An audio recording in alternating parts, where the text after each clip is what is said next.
حضرت شیخ بایزید رحمۃ اللہ تعالی علیہ لکھا ہے کہ حضرت نے اپنے مریدوں کے ساتھ نماز پڑھنے جا رہے تھے تو گلی تنگ تھی تو اس جانب سے کتا بھی آ گیا.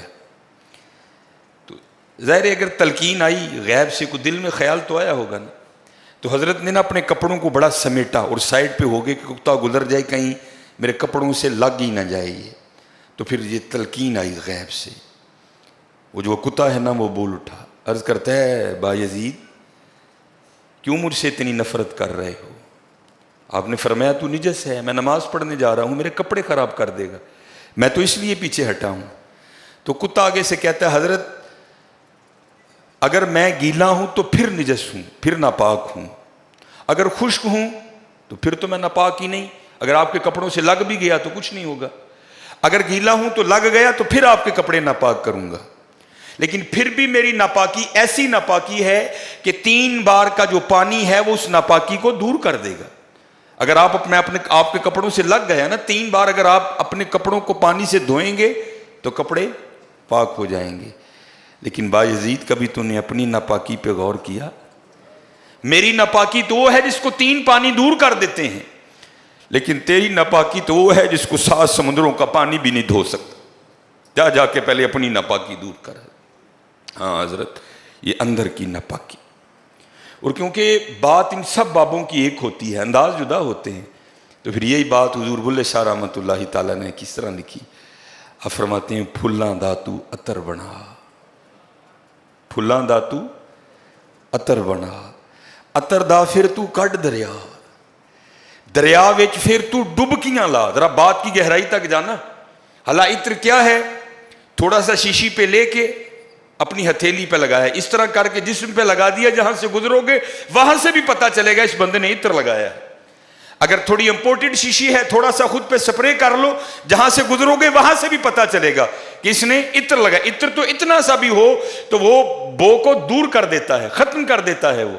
لیکن کتنا گہرا مصرع ہے, پھلاں دا تو عطر بنا, عطر دا پھر تو کڈ دریا. تھوڑا سا لگانا نہیں, پھلاں دا تو عطر بنا, عطر دا پھر تو کڈ دریا, دریا وچ پھر تو ڈبکیاں لا, پھر بھی تیری بو نہیں مکنی, پہلوں اپنی میں مکا, پہلوں اپنی میں مکا. انہوں نے تو بنایا تھا فقیر, چل تو آج تو بعد ساڈا فقیر لے, لیکن یہ میں اس نے پھر موقع ضائع کر دیا. میں حضرت پھلاں دا تو عطر بنا, عطر دا پھر تو کڈ دریا, دریا وچ پھر تو ڈبکیاں لا, پھر بھی تیری بو نہیں مکنی, پہلوں اپنی میں مکا. اور جس نے مکا لی حضرت اس کا کام بن گیا. وہ تو ہے ہی کریم. ہاں, اور کتنے کریم ہیں میں آپ کو بتا نہیں سکتا حضرت. یہ ہفتے کی رات تھی, جو پچھلا ہفتہ گزر گیا نا, جس طرح کل ہفتہ آئے گا. یہ بھٹر میں پروگرام تھا, تو پروگرام پہ گئے, وہاں سے مجھے آتے آتے نا تقریباً 12 بج گئے. جب میں گھر آیا نا تو چھوٹا بیٹا میرا, سب سے چھوٹا ابراہیم, بڑا رو رہا تھا. تو ماں اس کو چپ کرانے کے لیے نا وہ ٹہل رہی تھی, اس کمرے سے اس کمرہ, اس کمرے سے اس کمرہ. تو وہ کہتی ہے کہ شاہ کے بعد کی اس کی طبیعت خراب ہے, مسلسل رو رہا ہے, میں نے بڑا چپ کرایا, نہیں کر رہا, تو اس طرح کریں اس کو کسی ہاسپٹل لے چلتے ہیں. میں نے کہا چلو. عمل خدمت لے گئے. وہ ڈاکٹر نے چیک کیا, اس نے کہا بچے کا گلا خراب ہے, اور جب بھی بچوں کا گلا خراب ہوتا ہے نا ساتھ پھر ان کے کان میں بھی درد ہوتی ہے, اس کے کان میں درد ہے اس لیے رو رہا ہے. اس نے وہ دوائی وغیرہ انجیکشن وغیرہ لگائے, اس کے کان میں ڈراپس بھی ڈالے. لیکن میں نے کہا نہیں, میں آدھا گھنٹہ ویٹ کروں گا, بچے کی جب طبیعت سنبھلے گی نا میں پھر ہی گھر لے کے جاؤں گا. ہم وہاں بیٹھ گئے. خیر بچے کی طبیعت سنبھل گئی, ہم لے کے نا گھر آ گئے. اب ظاہر ہے بچے کی طبیعت خراب تھی, اس کی ماں نے عشاء کی نماز نہیں پڑھی تھی, میں نے فرض اور سنتیں پڑھ لی تھی, وتر اور نوافل میں نے بھی نہیں پڑھے تھے. وہ بچہ سو گیا, ہم نے اس کو چارپائی پہ لٹایا, آگے میں نے نماز شروع کر دی, میرے پیچھے میرے بیٹے کی ماں نے نماز شروع کر دی. اب میری وطروں کی نا دوسری رکعت تھی, ظاہر ہے ماں بھی یہاں ہی ہوگی, وہ فرض پڑھ رہی تھی، میں وطر پڑھ رہا تھا، یا اس کی تیسری رکعت ہوگی یا اس کی بھی دوسری ہوگی یا چوتھی ہوگی. اب اس کی نہ آنکھ کھل گئی، اس نے بڑی شدت سے رونا شروع کر دیا. تو ہر مسئلے کی روح سے آپ نماز توڑ سکتے ہیں، کیونکہ وہ چارپائی سے بس گرنے والا تھا. دودھ ابل رہا ہے، بی بی نماز پڑھ رہی ہے، نماز توڑ کے دودھ بچائے. کوئی کنویں میں گر رہا ہے، نماز توڑ کے اس کو بچاؤ. پہلے توڑ سکتے تھے، لیکن میں نے کہا نہیں، میں نہیں توڑنی. کوئی بات تھا نا حضرت، محبت تو تھی اولاد کی لیکن دل تھوڑا سخت. لیکن ادھر کیا تھا؟ ادھر ماں تھی حضرت. اس نے کیا کیا؟ اس نے نماز توڑ کے نا بچے کو جا کے چارپائی سے اٹھا کے سینے سے لگا لیا.